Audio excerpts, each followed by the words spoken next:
They are using the jack boots, quite expensive footwear, sort of classic item of clothing for the German soldier. And another iconic image is the Stellheim, or the steel helmet on the top.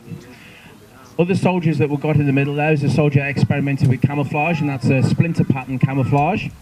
And it's about 1943, mid-war, the German soldiers would put a camouflage smock over their uniform just to break up the uniform and disguise it and camouflage it. The NCO there is a Stabsfeldwebel. He's got trousers that were issued in the summer, and they're called HBT trousers, herringbone twill.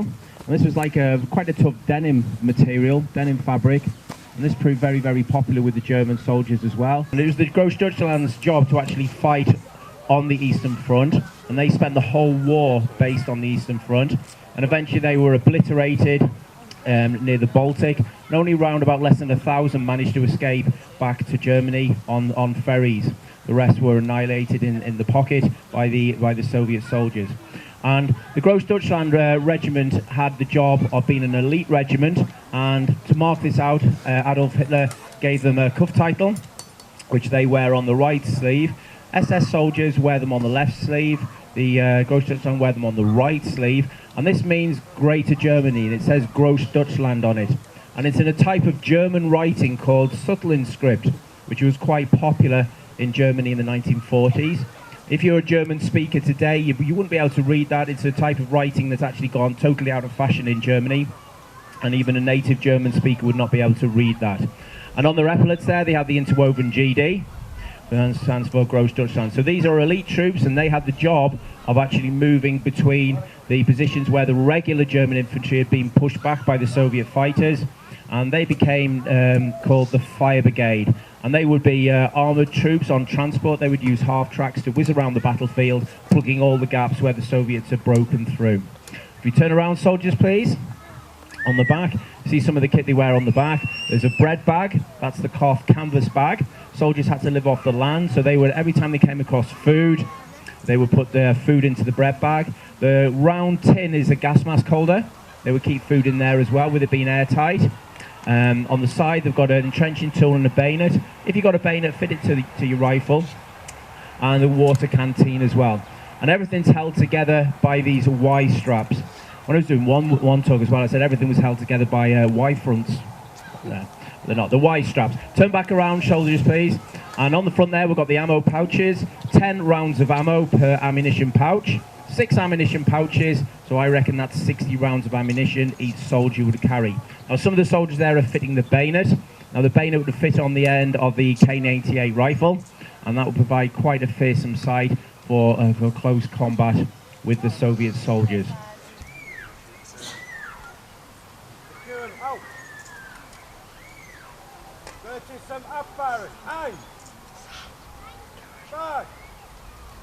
Eine Patronen, Feuer! Achtung!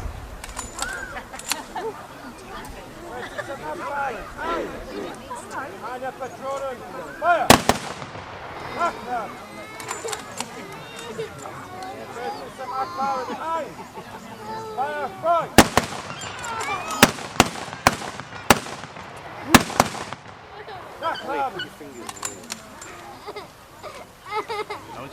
That was brilliant. Should we give them a round of applause? Fantastic display. Now these weapons, the K98 Maus, were actually first issued in 1898 and used throughout World War I, and then heavily modified into World War II. Popular automatic submachine gun, and it's fully automatic. That it means it reloads every time. And the other machine gun on the back, that's an MP38, which was just the forerunner to the MP40. And these would have an effective range of about 30 meters, which made them very, very useful for working perhaps Stalingrad as a house clearance weapon. In your own time, soldiers.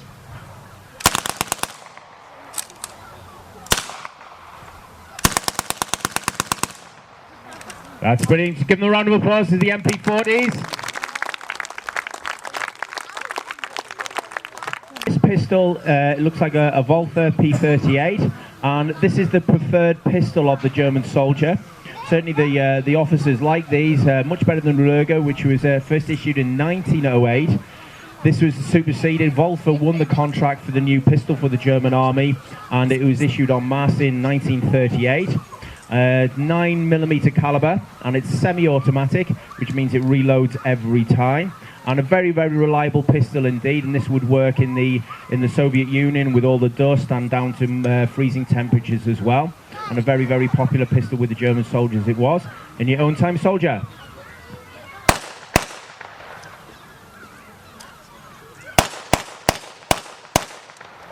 There we go, give him a round of applause. Semi-automatic Walther P38. And if you notice, the machine gun he's actually carrying is a Soviet machine gun. Those do Call of Duty will recognize that. Very, very popular with the German army, the Soviet weapons, because they're very, very simply made, but work every time. Require a lot of leather, so the German army took the idea of using gaiters from the Allies. So you'll see at this point in the war, the German soldiers are using gaiters and getting rid of the expensive jackboots, just to save money. And we've got the Stahlhelm on, and actually some of the soldiers are using the field cap, which was issued in 1943, which actually proved very, very popular with the German troops. They used to wear it a lot.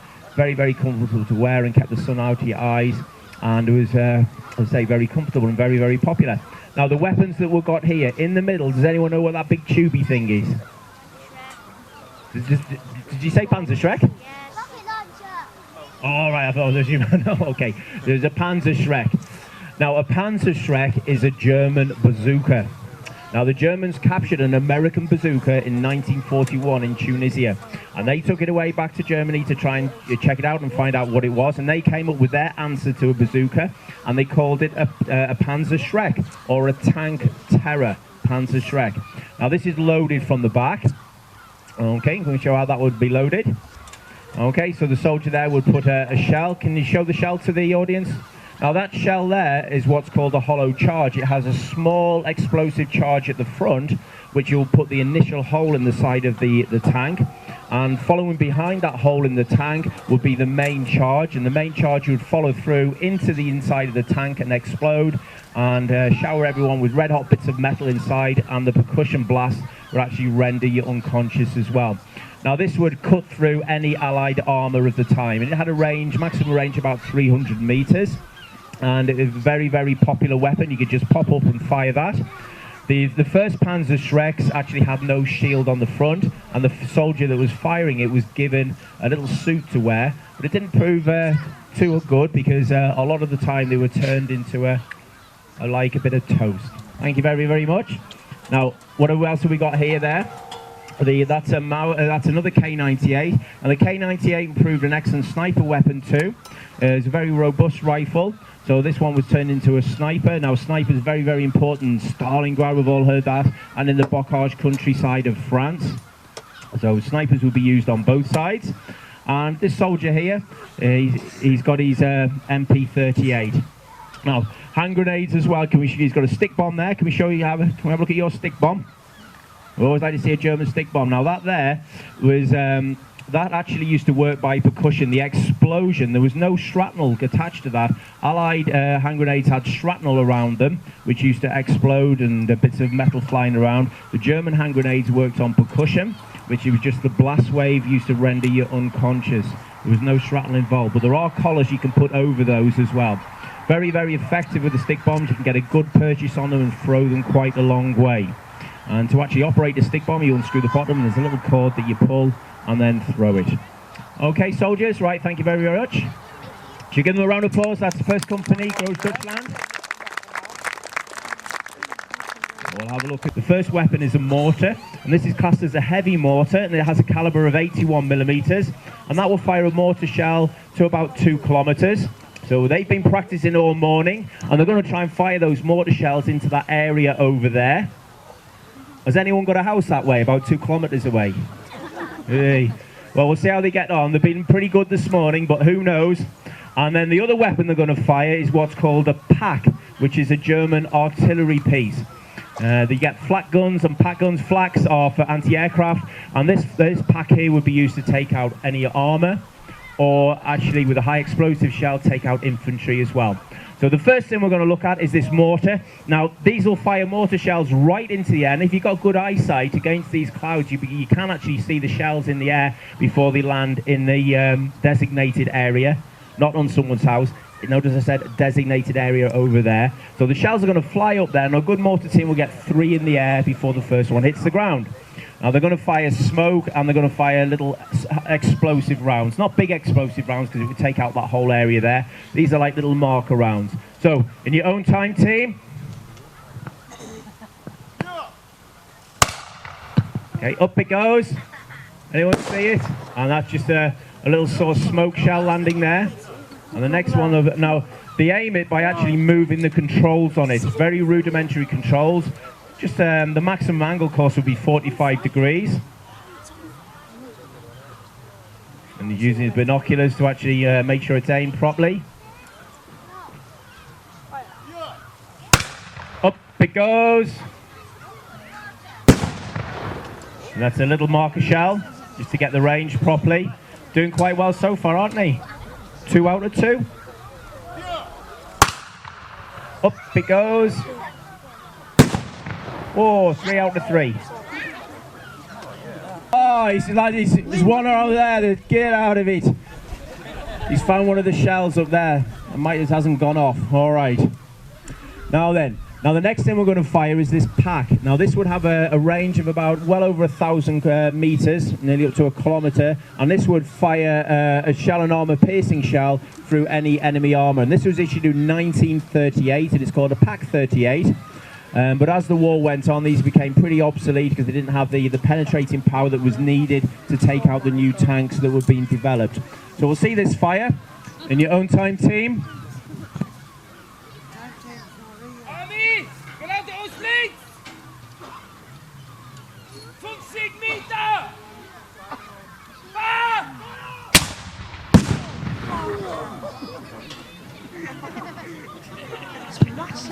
Oh, that was a good shot. We're going to fire another one as well. Now this is really near enough point blank range for a pack, and you know, armed with an armor piercing shell or a high explosive shell, can cause incredible damage.